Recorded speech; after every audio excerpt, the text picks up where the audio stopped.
నమస్తే welcome to our channel. YCP అధినేత YS Jaganmohan Reddy నా రూటే వేరు, ఈసారి నేతలతో ఉంటాను అంటూ కొందరి నియోజకవర్గాలను మార్చేస్తున్నారన్నట్టుగా కథనాలు వినిపించాయి. అందులో ముఖ్యంగా వినిపించిన పేరు మాజీ మంత్రి ఆర్కే రోజా. మరి ఇప్పుడు జగన్మోహన్ రెడ్డి దృష్టిలో పడాలనే ఆమె ఒక ఇంటర్వ్యూలో ఇటువంటి కామెంట్స్ చేశారు అని పలువురు అయితే చెప్తున్నారు. ఇంతకీ ఆమె ఏం కామెంట్స్ చేశారు తెలుసుకునే ప్రయత్నం చేద్దాం. దీన్ని విశ్లేషించడానికి మనతో పాటుగా ఉన్నారు సోషల్ యాక్టివిస్ట్ శ్రీలీల గారు. నమస్తే మేడం. నమస్తే అమ్మా. ఓ ఛానల్కి ఇచ్చినటువంటి ఇంటర్వ్యూలో మాజీ మంత్రి ఆర్కే రోజా గారు మాట్లాడుతూ యాంకర్ ఒక క్వశ్చన్ అడిగితే ఆమె ఒక విధంగా ఆన్సర్ చెప్పడం, అంటే ఈ ఋషికొండ గురించి ఆమె మాట్లాడడం, మరి ఈ ఋషికొండ జగన్ ప్రాపర్టీ అంటున్నారు అని చెప్పి అంటుంది. మరి కూటమి ప్రభుత్వం నిజంగా జగన్ ప్రాపర్టీగా అన్నారా, లేదంటే జగన్ కోసం ఆ ప్యాలెన్స్ నిర్మించారు అన్నట్టుగా అన్నారా? అసలు ఏం జరిగింది? రోజా గారు చేసినటువంటి కామెంట్స్ బహుశా మీరు కూడా వినే ఉంటారు. వాటిని ఏ విధంగా అర్థం చేసుకోవాలి? ఆర్కే రోజారెడ్డి ఈవిడ ఇంటర్వ్యూ చూడటం జరిగింది, ఆవిడ మాటలు వినటం జరిగింది.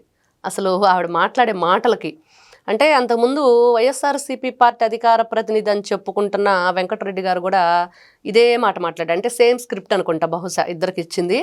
అదేంటి అంటే జగన్ గారి ప్యాలెస్ అంటున్నారు కదా, మరి కూటమి ప్రభుత్వం ఎందుకు ఉంచుకుంది, ఇచ్చేయచ్చు కదా అని. జగన్ కట్టించుకున్నాడు అని చెప్పారు. ఎవరి డబ్బులతో? ప్రజల డబ్బులతో. మరి ఎవరి కోసం కట్టించుకున్నాడు? జగన్మోహన్ రెడ్డి భార్య కోసం కట్టించాడు. ఆవిడ ఏదో అడిగింది, వాళ్ళ మీద చాలా వీళ్ళు అంటే బ్లాక్మెయిల్ చేయటం కానివ్వండి, బెదిరించడం కానివ్వండి, అవన్నీ చేసి హరిత రిసార్ట్స్కి సంబంధించి వీళ్ళు స్వాధీనం చేసుకున్నారు. అక్కడ ఆ పచ్చని వాతావరణాన్ని, స్వచ్ఛమైన గాలి, చక్కగా ఆహ్లాదకరమైన వాతావరణాన్ని అంతా కూడా సర్వనాశనం చేశారు. ఇవన్నీ కూడా గతంలో మనం ఎన్నోసార్లు చెప్పుకున్నాం, ఎన్నో సందర్భాల్లో దాని గురించి చాలా బాధపడటం కూడా జరిగింది. మరి ఈ రోజున ఆ ప్రాపర్టీ వల్ల ఉపయోగం ఏంటి?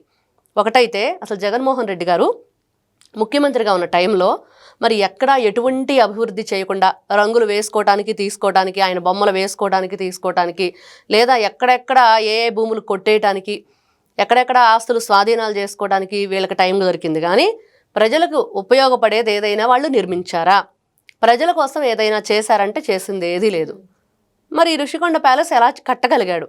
అన్ని వందల కోట్లు ఎక్కడి నుంచి వచ్చాయి? మరి వచ్చి రాగానే ప్రజావేదిక కూల్చవలసిన అవసరం ఏంటి? అన్నా క్యాంటీన్ని నాశనం చేయాల్సిన అవసరం ఏంటి? మరి ఇవన్నీ చాలా ఉన్నాయి చెప్పుకుంటూ వెళితే. మరి వీళ్ళ ఆలోచన విధానం, ఋషికొండకు సంబంధించి ప్రతి ఒక్కటి లీగల్గానే కట్టాము. ఏ గోడ కట్టాలన్నా, అందులో ఏ కుర్చీ కొనాలన్నా, ఏ ఫర్నిచర్ కొనాలన్నా సరే మేము లీగల్గానే వెళ్ళాము, అన్ని డాక్యుమెంట్స్ ఉన్నాయని రోజా గారు చెప్తున్నారు. ఎలా ఇచ్చారు పర్మిషను? ఆ రోజున కోర్టు దానివల్ల ఉపయోగం ఏంటి, దేనికోసం ఉపయోగిస్తున్నారు అనేది ఉంటే అది పబ్లిక్లో పెడితే చూస్తారు. ఆవిడ ఏదో రెండు మాటలు చెప్పేసి మేము అన్నీ కూడా లీగాలిటీ ప్రకారం వెళ్ళాము, దానికి లీగల్గా పర్మిషన్ ఉంది అంటుంది. ఓకే, ఉంటే కనుక అది ఒకసారి బయటకు తీసి చూపెడితే అందరికీ, పబ్లిక్లోకి, మీరు వచ్చే మీటింగులు, మీరు ఇచ్చే ఇంటర్వ్యూలకి ఒకసారి అందరికీ కూడా చూపెడితే ఓకే నిజమేనా అన్నట్లుగా అందరూ కూడా చూసి మరి ఆ తర్వాత ఏంటి, దానికి కావాల్సింది ఏంటి, మరి జగన్మోహన్ రెడ్డి గారు ఎందుకు ఇలా చేశారు, ఏమన్నా ఉపయోగం ఉందా, ఎంత ఒక్కొక్క టేబుల్ ఖరీదు ఎంత, కుర్చీల ఖరీదు ఎంత, మరి దాని మీద అక్కడ టాయిలెట్స్ ఏంటి, అంత హంగామాగా చేయవలసిన అవసరం ఏంటి, దేనికోసం? అసలు జగన్మోహన్ రెడ్డి గారు అధికారంలో ఉన్నప్పుడు ఎవరైనా సరే రాష్ట్రానికి పెద్ద పెద్ద వివిఐపీలు వచ్చారా? ఫస్ట్ వచ్చిన బ్యాంకులు కానీ రుణాలు కానీ వాళ్ళు కూడా వెనక్కిపోయిన పరిస్థితి, కంపెనీలు వెనక్కిపోయిన పరిస్థితి, ఎక్కడా ఏదీ లేదు. మాట్లాడితే క్రెడిట్ చోరీ అంటాడు. అదే కదా ఆయనకు తెలిసింది, ఆయనకు ఉంటేనే కదా అసలు క్రెడిట్ చోరీ చేయడానికి ఎవరన్నా ఉన్నాళ్ళదైతే సరే నా క్రెడిట్ చోరీ చేస్తున్నారు. ప్రజలకు తలమానికంగా ఈ ఋషికొండను నిర్మించారు, ఇంత చేశారు అని జగన్మోహన్ రెడ్డి గారు అని ఆమె చెప్తుంటే మీరు అసలు క్రెడిట్ ఉందా అంటున్నారు. మరి అంతే కదా, ఈ రోజున ఏదైనా సరే ఒక పని చేస్తే దానికి ఉపయోగం ప్రజలకు ఏ విధంగా మనం సహాయ సహకారాలు అందిస్తున్నాము, దానివల్ల ముందు తరాలకు ఎలాంటి మంచి భవిష్యత్తు అందుతుంది అనే ఆలోచనలో ఉంటే బాగుండేది. మీరు ఇలా మాట్లాడుతున్నాను, నేను చాలా బటన్ నొక్కాను, చాలా సంక్షేమ పథకాలు అందించాను, దేశంలో ఎక్కడా జరగనటువంటి సంక్షేమ పథకాలు అందించానని జగన్మోహన్ రెడ్డి గారు. ఈ రోజున మనం ఎన్నో కేసులు చూస్తున్నాం రాష్ట్రంలో. అవన్నీ ఎవరి మీద నడుస్తున్నాయి? అన్ని వైఎస్ఆర్సీపీ పార్టీ అధికారంలో ఉన్నప్పుడు చేసిన ఏదైతే వాళ్ళు చెప్తున్న అన్ని రకాల ఏదో స్కీములు అంటున్నారో దాంట్లో చేసిన స్కాములు ఎన్ని? ఆడుదాం ఆంధ్ర దగ్గర నుంచి రోజా సమాధానం చెప్పాలి. ఫస్ట్ ఋషికొండ ప్యాలెస్ గురించి పక్కన పెడితే, అది నీకు ఇస్తామా మీ జగనన్నకి ఇస్తామా అనేది పక్కన పెడితే, మరి మీరు అధికారంలో ఉన్నప్పుడు, మీరు మంత్రి పదవి వెలగబెట్టినప్పుడు, ఇష్టానుసారంగా నోటికి ఏదొస్తే అది మాట్లాడినప్పుడు, ఎక్కడ కూడా ఈరోజు కూడా నారా చంద్రబాబు నాయుడు గారిని ఆవిడ ఏకవచనంతో మాట్లాడుతుంది. ఈవిడ జగన్మోహన్ రెడ్డి పుట్టే వాళ్ళకన్నా పెరిగే వాళ్ళకి తమ్ముడు అన్నట్లు ఉంటుంది వీళ్ళ వ్యవహారం. అంటే అందరినీ కూడా ఏకవచనంతో మాట్లాడతారు. మరి ఇట్లాంటి వ్యక్తులు, వీళ్ళ ఆలోచన విధానం, వీళ్ళు మాట్లాడే శైలి, వీళ్ళు చెప్పుకునే ఇవన్నీ కూడా ఈ అంతా కూడా అన్నీ కూడా అబద్ధాలు. ఈవిడ మళ్ళీ చెప్తుంది ఈ రోజున కూటమి ప్రభుత్వం జగన్మోహన్ రెడ్డి మీద బురద చల్లటం అంట. మీరు ఉండేదే బురదలో, మీ మీద ఇంకెవరు చల్లుతారు? మీరు ఇంకొకరి మీద చల్లకుండా ఉంటే చాలు. దీనివల్ల ఉప్పుగల్లంత ఉపకారం లేదు రాష్ట్రానికి, సర్వనాశనం చేసేసారు రాష్ట్రాన్ని. మళ్ళీ మళ్ళీ మాట్లాడితే ఈ రోజున 11 సీట్లు కూడా మా కర్మ కొద్దీ వచ్చినాయి రా బాబా నా 11 నియోజకవర్గ ప్రజలు చెప్పుకునే పరిస్థితి. మరి ఇలాంటి పరిస్థితిలో ఈ రోజున రోజా గారు మాట్లాడే మాటలకి, మరి ఆవిడ చేస్తున్న వ్యాఖ్యలకి, కూటమి ప్రభుత్వం గురించి, రాష్ట్రం గురించి, అసలు ప్రజావేది కూల్చిన దానికి వీళ్ళకి ఆన్సర్ ఉందా? అన్నా క్యాంటీన్లు ధ్వంసం చేసిన దానికి ఆన్సర్ ఉందా? నారా చంద్రబాబు నాయుడు గారిని అక్రమంగా అరెస్ట్ చేసి వీళ్ళు దానికి సంబంధించి ఏదైనా సరే ఒక్కటంటే ఒక్కటే ప్రూవ్ చేయగలిగారా?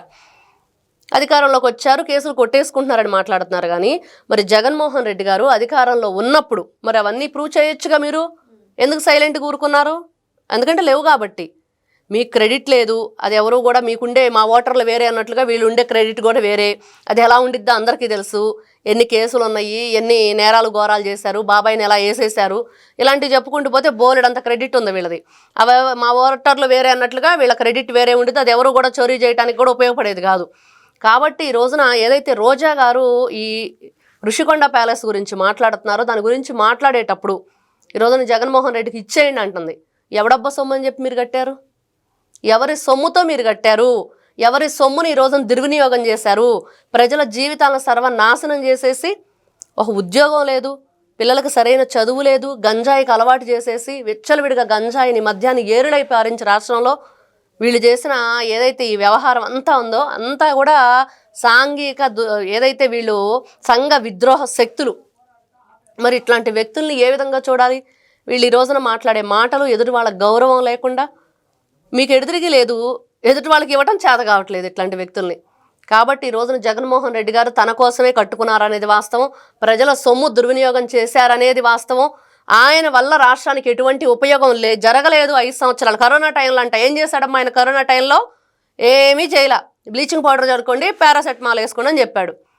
ఏమన్నా చేశాడా? మరి ఈవిడ గారు చెప్పాలి. 2 సంవత్సరాల కరోనా టైంలో కూడా మరి అక్కడ అద్భుతంగా రాష్ట్రాన్ని పరిపాలించాడని ఈవిడ చెప్తున్నారు. మరి కాబట్టి వీళ్ళు ఏదైనా సరే మాట్లాడేటప్పుడు ఒక్కసారి జగన్మోహన్ రెడ్డి గారు మరి ఈ రోజున ఈవిడ కూడా మీరంటున్నట్లుగా ఇందాక క్వశ్చన్ అడిగినట్లున్నారు.